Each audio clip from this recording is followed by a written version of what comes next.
Well, hi everyone, and thanks for joining me. I'm Mindy Mizell, the host of the Purposeful Podcast, and today we're doing things a little bit differently on this podcast. We're going to be recording in both audio and video versions. And today I'm talking with a friend of mine, Christina Eckert, who is somebody I met in Oklahoma City when I worked at the CBS affiliate there with my husband. She and her husband also had spent time working for the CBS station there. Well, this week, as many of you have been doing, I have been following the hurricanes, Hurricane Harvey, Hurricane Irma, and just kind of been blown away by the damage that's been happening. Well, Christina and her husband were on vacation in the Caribbean on the island Tortola when Hurricane Irma came through. And I can't tell you how much I was concerned for their safety because I knew this was a monster storm. The adventures that I saw her go through on Facebook, having been bunkered down in the hurricane all the way to her latest rescue. She's now in San Juan, Puerto Rico. It has just been unbelievable. And Christina, thanks for joining us. I know you're not quite home yet, but we do think you are safe. And I saw the interview that Robin Marsh, our good friend from Channel 9, did with you as the hurricane was striking Tortola. And I can't tell you how much I was worried for you. But I want to hear your story because this has been just an unbelievable experience, but I also know there's a silver lining to every story and just kind of wanted to hear your thoughts. So let's start from the beginning. For people who do not know you, have not followed your adventures as I have, why were you in Tortola to begin with? Okay, so we have some dear friends of ours, the Congers, and they were celebrating an anniversary, and my husband had a big birthday this year, one that ended with the 0. And so we hadn't been on a vacation, just the two of us, in a while, and we thought, seriously, this is a big birthday. This is the chance for us to get away. We were going to sail through the British Virgin Islands for 8 days, 9 days. It was going to be the trip we would never forget, that we would create memories for a lifetime. And we did. Yep. So we started planning it, 6 or 8 months ago, and then we got here. And last week we started hearing, hey, there's this tropical storm out near Africa, and it's kind of headed this way. So we started thinking, and we called the shipping company because we've covered hurricanes before. We know what it's like to chase hurricanes, and you don't want to be in that path, and they always tell people to evacuate, and I really didn't want to be on an island during a hurricane. So we had called the captain of our ship, and we called the shipping company, the sailing company, and everyone said, it shouldn't be a big deal. It's still a tropical storm. Even if it does come toward us, we should be able to pull you back into port, put you in a hotel, and then get you back out on the boat the next day. So we thought, okay, we're okay. And we flew out of San Antonio on Friday, and we arrived in St. Thomas. We took a ferry over to Tortola, which is the largest of the British Virgin Islands, and there we were. We went out for 1 day sailing on Saturday, and on Sunday they called us back in and said, hey, we think this storm might be getting a little bigger, and we want you to come back to port. So we came back to port, and we have been there ever since. And since that time, we started to hear things like, this is the largest storm that's ever hit. You need to evacuate. If there were a Category 6, we would call this a Category 6 hurricane. This is life-threatening, catastrophic. And so then you start to get a little anxious. And we tried since Sunday to get off of Tortola. And there weren't any flights. The ferries and the ports closed. We have awesome friends around the country who were willing to sacrifice a lot of money to charter planes to get us off so we could go home to our kids before the hurricane. I'm sorry. I've just been so touched by the blessing of our friends and our family around us during this whole thing. That's when I really tear up, is when I realize how God has blessed us with these amazing people in our lives who truly love us and who truly love God. And that's been something to witness this whole week. Oh, I'm sure. Well, and I was seeing some of the visuals that you posted on social media of your hotel room and seeing that you guys were even bunkered down in the bathroom. I mean, as you said, this could have been even a Category 6. How bad was it when it was at the height of it? It was really, really scary. So the scariest thing I've ever done in my entire life, and I'm just going to say this for all those people who are thinking, oh, it's only a Category 4 now. If you can get out, or if you can get to a shelter, get out as soon as you can, because it is a scary storm. It started to rain and the winds about maybe 6:30 in the morning there. And it's kind of the stuff that you see on TV when you see hurricanes. You see palm trees blowing, you see wind, and you're like, oh, that looks like it's pretty bad. It was nothing. I mean, we were probably getting wind gusts of, 40 or 50 miles an hour. We joked that this is a typical day in Oklahoma. Like, it's windy, and we were okay. So I felt pretty safe doing all those live shots for Facebook. I was like, that's okay. This is not anything that big. About 11 o'clock, we thought, there were some people on the island who said, oh, we think we've already missed it. That was the worst of the storm. We're like, whoa, okay. So we posted something then, and then we realized, oh no, we have not even gotten to the worst part of the storm. About 11:30 Eastern time, it really started to pick up, and it was enough where that's when we got in the bathroom. We brought the mattress over there because people said that's the safest place. We were very fortunate that the hotel that we were in, that the sailing company owns, is a concrete, essentially bunker. And they are one of the hurricane evacuation shelters for the island of Tortola. So, that was God's hand in this whole thing, putting us in one of the safest places that we could be.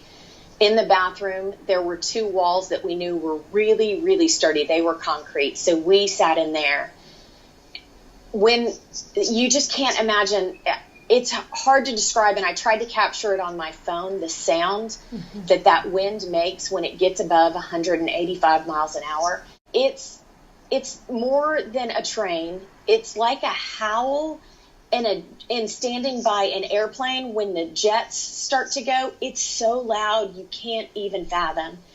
And the part that I didn't realize was going to happen is that there's all of this barometric pressure there, and as you're sitting there, your ears start to pop. It's like the elevation is changing throughout the storm. And so your ears would start to pop, and you would know that something big is going to be there.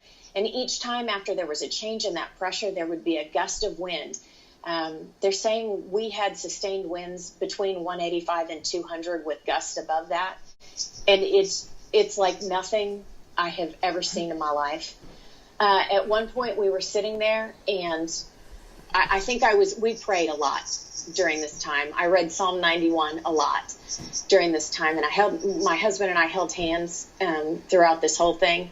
At one time it started to get a little lighter in our room, and I said, Brian, is that the electricity coming back on? And he said, babe, that's the roof. It's gone. Just sit here. We're okay. And I thought, oh my gosh, the roof is gone. We're in here. The roof was not gone where we were, but right around on the other side of the wall where the bedroom was, that's where the roof was gone. So unbelievable. Oh my gosh, it lasted for about an hour, and then the eye hit, and it was calm for a little bit. And then it came back. During that 20 minutes in the eye, we had people from the hotel who came by and said, we think you need to evacuate. We ran downstairs to see where they were evacuating people, and it was a kind of a conference center room, but there was water. Since it's right on the ocean for a marina, there was water starting to seep in there, and we were a lot more concerned about storm surge and flooding at that point. And so we went back to our room, and we got back in the bathroom, and we hunkered down there for the second half of the storm. It was less intense, but not by much. If those winds on the front half were a 10, it was a 9.5 on the back end. And it seemed to last longer with higher winds. For the first half, it was kind of gradual, and then it built up, and then all of a sudden it was there. For this, it stayed pretty constant on the back end, like that 9.5 to 7, and then the winds just stopped altogether. So it was really, and then when you walk out, you just can't believe what it used to look like and what it looks like now. Yeah. Wow. And it's amazing you guys are alive. Now, one of the last posts I saw you guys post was the fact that you may have had to stay longer through the next hurricane. Hurricane Jose is now barreling down on the same area. And we were praying, boy, is there any way you can get out? So, but you're now in Puerto Rico. So how did that happen? So so the hurricane happened on Wednesday. On Thursday and Friday, we start trying to figure out how can we get out, where we need to fly home. This is time to leave. And we learned that the ports are closed, that St. Thomas is probably in a worse situation than we are. There's a little airport on on Tortola. It's called Beef Island. So our hope was that we could get a flight out on Beef Island. Our first briefing from the hotel, because they were really trying to keep us updated and say, this is the situation. Jose is coming, which is not the news that anybody who's just gone through Irma wants to hear. We are trying to make you safe. We're trying to get you off the island. The rest of the island is just decimated. There's just not a lot left. And we did not get the full scope of that probably for 24 hours. So we tried to start getting flights, and we had heard that the airport might be open on Friday. So we booked a flight, and we were so excited. It's just this roller coaster of emotions. You think, oh my gosh, I'm finally getting off this island. And about 2 hours before our flight, they canceled the flight, which now looking back, they would have to, because the airport is not functional there. So we thought, okay, here we go. We're going to get ready for Jose. The Lord already brought us through the worst of this storm. We can handle what's coming. As much as we want to get home to our families and our friends and our kids, we know that we can handle this, and he's going to bring us through this because he brought us here. So I started calling my mom and some friends, and can you post this for me? Can you let people know? I know we've asked them to pray this whole week, but if they could just keep praying, we would really appreciate it. And then at some point yesterday afternoon, I was on the phone with my mom for a second phone call, and a friend of ours came in and said, okay, you got 15 minutes to get your stuff together, 1 bag each. It's time to evacuate. We found a charter boat that will come and get us. He's on his way now from San Juan. And it was like out of a scene on the movie as we're running down the dock, and they're saying, everybody on board, everybody on board. And 21 of us file onto this charter boat, and we just left as fast as we could.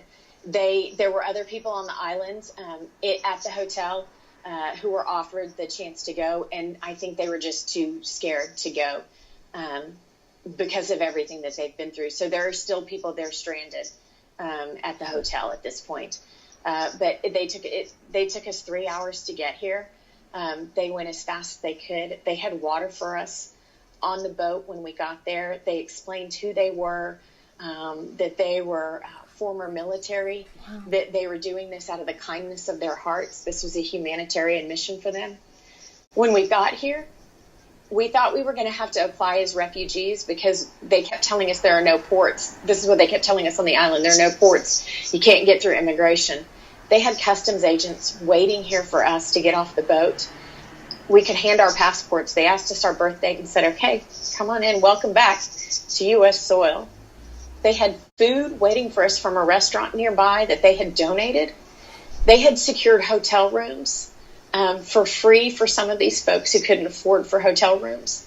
And they had transportation to take us from one side of the island to San Juan so we could get there safely, because this island was hit by this hurricane too. And they're still having some power outage issues. And so we really saw the goodness and humanity last night, and people working just as the hands and feet of Jesus. It was one of the most awesome things I've ever seen. Yeah, and that story alone is one of the reasons I really wanted to get in touch with you, because, I mean, your story is so reflective of kind of really what we've seen throughout both of these hurricanes, and probably what we'll see for weeks and months and years even to come. Is just this side of humanity that is, the silver lining to these horrible disasters.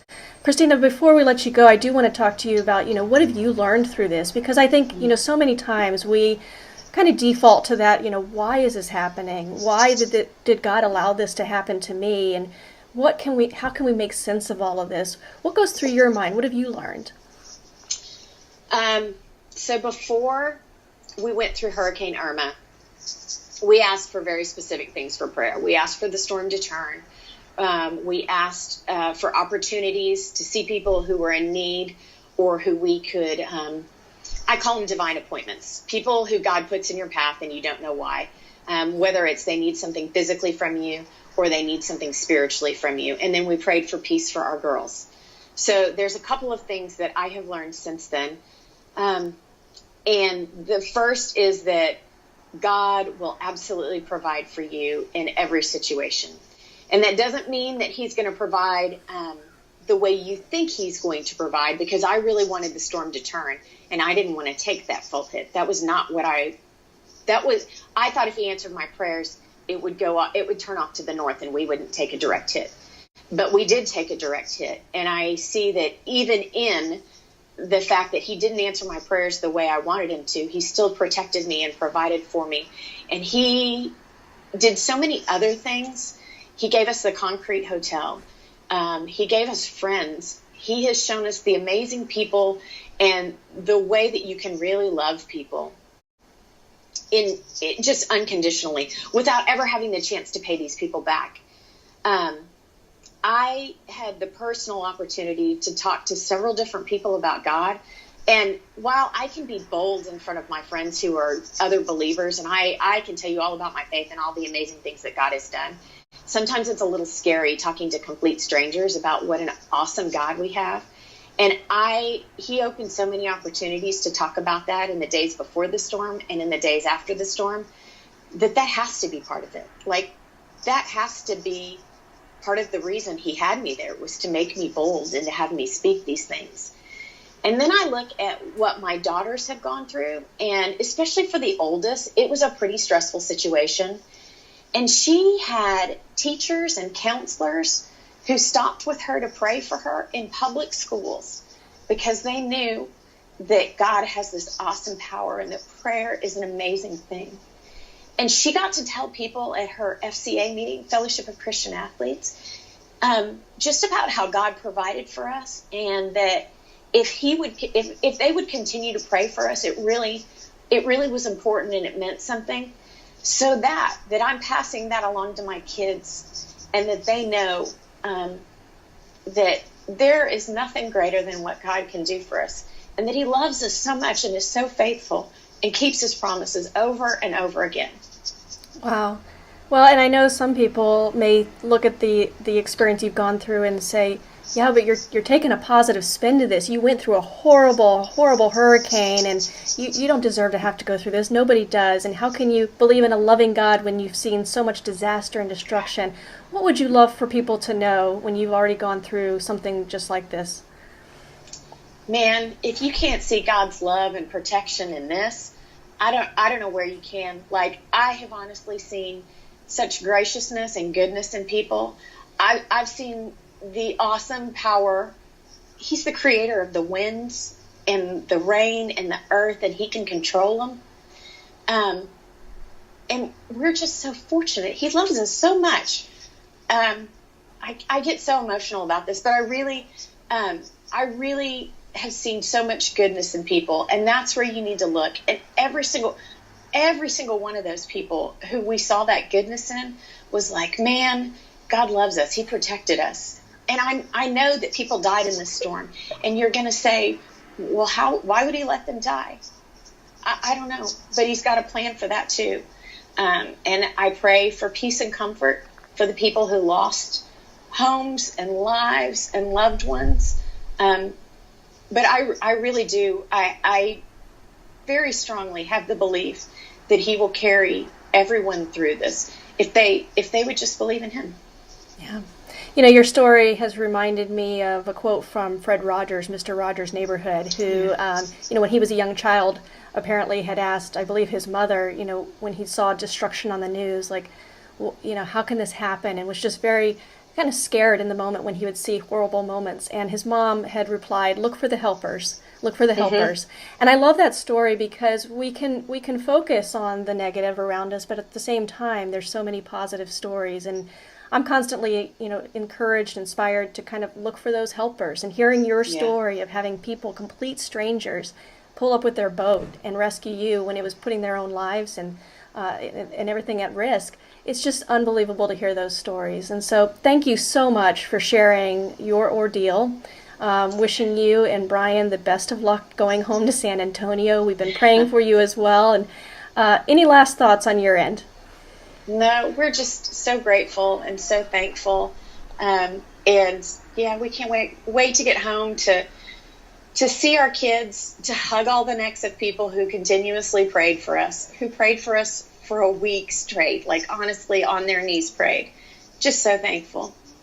Well, again, thanks, Christina. Best to you and Brian. And for those who have been listening or watching this podcast, again, you can find similar stories to this where we're inspiring purposeful living and working at the link at purposefulpodcast.com. Thanks, Christina. Thank you.